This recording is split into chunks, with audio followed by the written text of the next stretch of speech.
সমঝোতা চুক্তির পিঠে ছুরি মেরে আবারও মধ্যপ্রাচ্যে আগ্রাসন চালিয়েছে মার্কিন সাম্রাজ্যবাদ।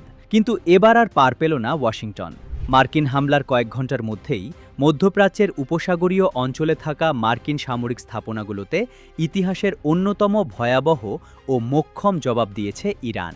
ইসলামী বিপ্লবী গার্ড বাহিনী বা আইআরজিসি স্পষ্ট জানিয়ে দিয়েছে, আমেরিকার যে কোনো আগ্রাসনের জবাব এখন থেকে রণক্ষেত্রেই দেওয়া হবে। ঘটনার সূত্রপাত হরমুজ প্রণালীতে একটি বাণিজ্যিক জাহাজে হামলাকে কেন্দ্র করে। কোনো সুনির্দিষ্ট প্রমাণ ছাড়াই চিরচেনা স্বভাবসুলভভাবে তেহরানকে দায়ী করে মার্কিন প্রশাসন। এমনকি খোদ মার্কিন প্রেসিডেন্ট ডোনাল্ড ট্রাম্প অত্যন্ত অহংকার করে এই ঘটনাকে গত ১৭ জুনের সমঝোতা স্মারকের বোকামিপূর্ণ লঙ্ঘন বলে উল্লেখ করেন।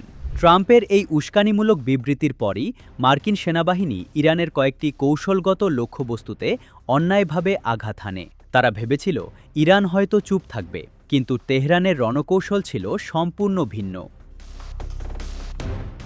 মার্কিন হামলার পর বিন্দুমাত্র সময় নষ্ট করেনি পারস্য উপসাগরের এই পরাশক্তি।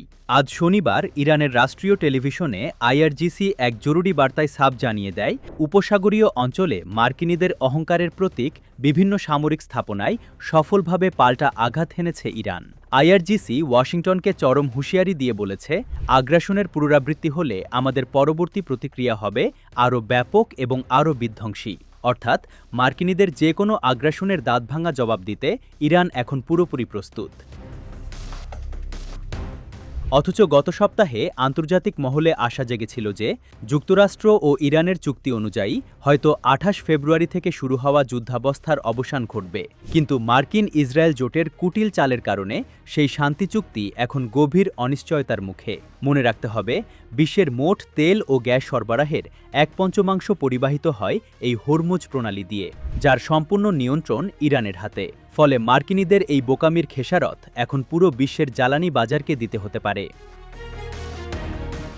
ওয়াশিংটন ও তেল আবিব যদি ভেবে থাকে হুমকি ধামকি দিয়ে ইরানকে কোণঠাসা করা যাবে, তবে তারা বোকার স্বর্গে বাস করছে। মার্কিন আগ্রাসনের বিরুদ্ধে ইরানের এই সাহসী অবস্থান বিশ্বমঞ্চে এক নতুন বার্তা দিল। আমেরিকার এই অহংকার পতনের বিষয়ে আপনার মতামত কী?